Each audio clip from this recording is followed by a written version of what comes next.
Hello and welcome back to the Joyful Soul Creates. Charlotte here, and today I'm going to be making a no-line colouring scene card, which is a Halloween card, and I'm using products from Love From Lizi. So I'm starting with one of the girls from the Happy Haunting stamp set, and I'm going to stamp that directly onto my Neenah Solo White 80 pound cardstock using Barely Beige ink from Simon Says Stamp. I also masked her off so I could add some of the smaller stamps in the background. I'm going to make it look as if there's a shelf behind her with the poison bottles, and I did also stamp a skull on there, but I end up colouring over it, so you can ignore that one. If I'd realised I was going to do that, I probably would have stamped 3 poison bottles. And then once I've got all those stamped, I will peel off my mask. The mask is just made of scrap paper with some Tombow monomulti liquid glue on it. And the Tombow glue, when you let it dry, it's repositionable. I apparently hadn't quite let it dry enough, so it did pull up the paper mostly on the bow. I was able to, by being very careful, make sure I didn't rip the paper too much, but there was a little bit where the surface came off of my panel in that area where the bow was, but nothing too bad. I've also used the large pot die from the Rainbow Wishes die set to create a cauldron. Again, I've cut that from Neenah Solo White 80 pound cardstock, which is alcohol marker friendly, and I'm going to colour it in with my Spectrum Noir Illustrator markers. And I thought I would have some bright green liquid in the cauldron that seemed appropriate for Halloween. And you can see the lids on screen for the colours that I am using, and I have sped all my colouring up quite a lot because otherwise this video would be a lot longer than it already is. You could of course cut your cauldron from coloured card instead if you prefer, but I liked that I could add the colour to it myself and make it appear exactly how I wanted it to. So that's why I used the white card. And I'm going to use some green-grey shades to colour the cauldron itself. I was initially thinking of using brown greys, but I decided the green greys would be better. And I normally would work from darkest to lightest, and I normally just do one layer, but because this is such a large area that I'm colouring, I started with my lightest colour, and then went from what I originally thought would be my darkest to the lightest again, but then I decided to bring in an even darker shade, and I went back a whole layer again, so with all of the colours, really just to build up the depth of colour there. And I did leave the rim of the pot white initially, so I was just drawing the bowl portion, the belly of the pot first, and then I coloured the rim in separately, and this just helped to make sure it was clearly different area of the pot than the base so that it stands out.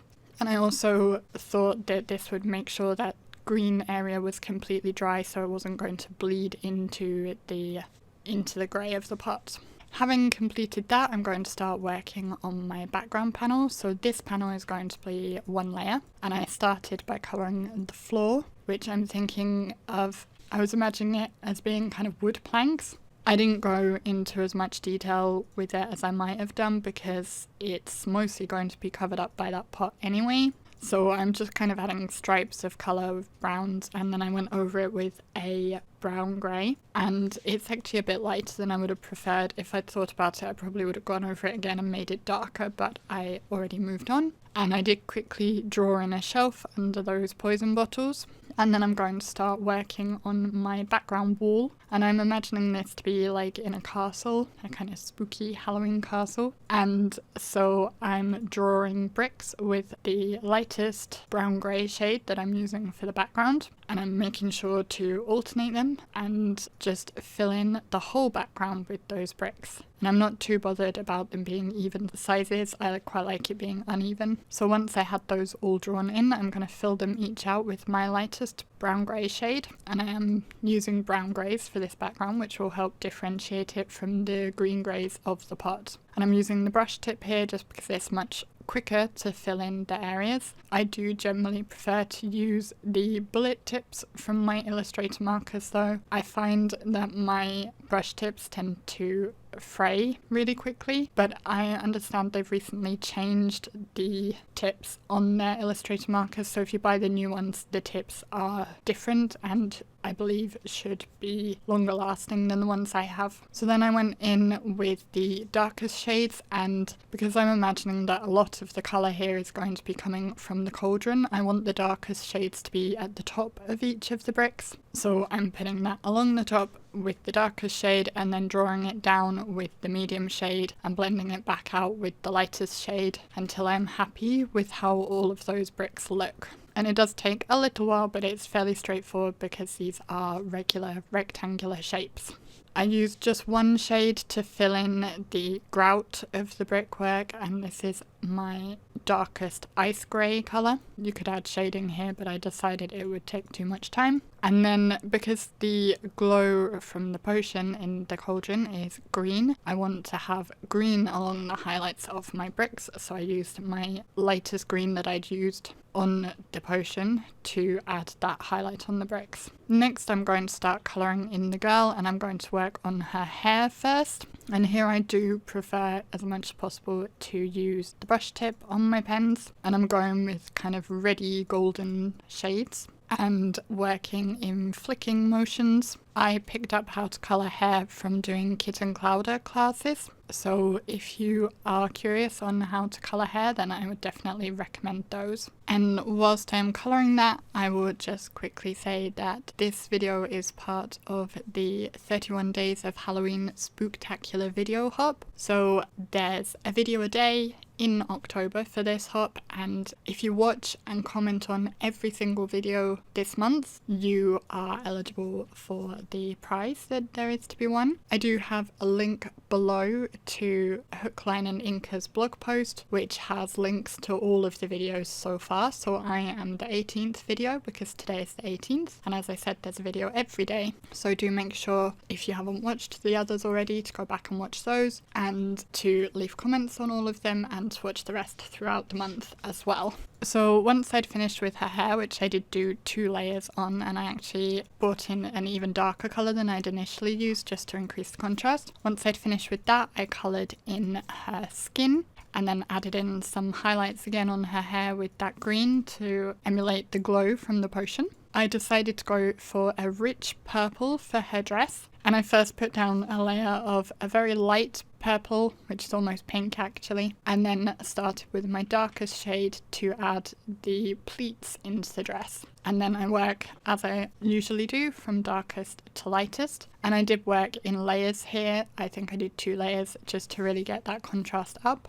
I used the same shades for her socks, but I didn't put too much effort in there because that's mostly going to be covered by the cauldron anyway. I used the same purples that I'd used on the dress to colour the liquid in the poison bottles, and then I decided actually just to colour them completely purple because then I didn't have to try and work out doing the background visible through them if they were see-through glass. I used some browns for the corks in the bottle and then went back to that purple combination again to colour in her headband. And I used some kind of ivory shades just to colour the label on the bottles as well as the skull on her bow. For the bow itself, as well as the book she is holding, I decided to go with green again, but this time I'm going with a richer dark green rather than the bright acid green that I'm using in the cauldron. And this is just partly I didn't want to bring in too many other colours, but I also didn't want it to be too samey, so I thought this kind of green would work nicely for that. And then I'll just go in and add some more highlights with that green. And having finished all the alcohol marker colouring, I did bring in some coloured pencils to add details, so I'm sketching back over the details of her eyes and mouth, as well as those on the skull, just to fill those out. And I'll add some green pencil along some of the highlights just to enhance those as well. I also wanted to add more strand detail to her hair, so I brought in some coordinating coloured pencils that went well with the colours I'd used on her hair, and just used those to add some flicks of colour and detail. I also used a purple pencil to add some depth of colour to her dress and her headband and the poison bottles as well. And once I was happy with that, I moved on from the colouring. So next I'm going to add my sentiment, and I decided to stamp that directly onto my cauldron. And I'm using Happy Halloween from the Happy Haunting stamp set, and I am going to silver heat emboss that with silver dollar embossing powder. This is another Love From Lizi product, and I will have links to all of these products in the description box down below if you'd like to get hold of any of them. They are affiliate links, so if you do decide to buy with them, then thank you very much for your support. To further tie in the silver, I've cut a background mat of some silver mirror card, and I got away the centre of this because then I can use that on a future project. I'll use my Tombow glue to adhere my focal panel onto that silver matting, and the same glue to adhere the cauldron into place as well. And I haven't adhered the panel down yet, I'm just using the card base as a guide to help me know exactly where I want that cauldron lined up. Then I'll put the glue onto the back of my silver frame and add that whole lot to my card base. I had thought about popping it up, but I decided it had enough interest going on that it didn't need the extra dimension of using foam tape. If I was going to pop it up, I would have liked to use black foam tape as well because of the black card base. And just to add some more interest to the card, I have a Spectrum Noir clear sparkle pen, and I'm going to add some glitter or shimmer to the potion in the cauldron, and then I also chose a couple of other places to add it to as well. So I will put some on the purple poison bottles. I will also put it on the band of her hairband, as well as the green portions of the bow. And once I'm happy with the coverage of that shimmer, that completes my no line colouring Halloween theme card. So I hope you enjoyed it and perhaps learnt something new about how to create spooky scenes and adding that cast light from the cauldron. I really like the way that looks and how it adds to the spookiness of the scene. Don't forget that this is part of a hop, so be sure to check the link below to find all the details on that. And as I said, all the product links are down there as well. If you did enjoy this video, please do press the like button to let me know, and you could leave a comment below letting me know what you learnt from this video, or you could also tell me how many Halloween cards you've made, if you've made any so far this year. If you're not yet a subscriber, you can subscribe to my channel by pressing the logo that's showing on screen now, and there are also a couple of other videos of mine showing that you may be interested in watching. Otherwise, I'll thank you very much for watching, and I will see you again in the next video. Bye!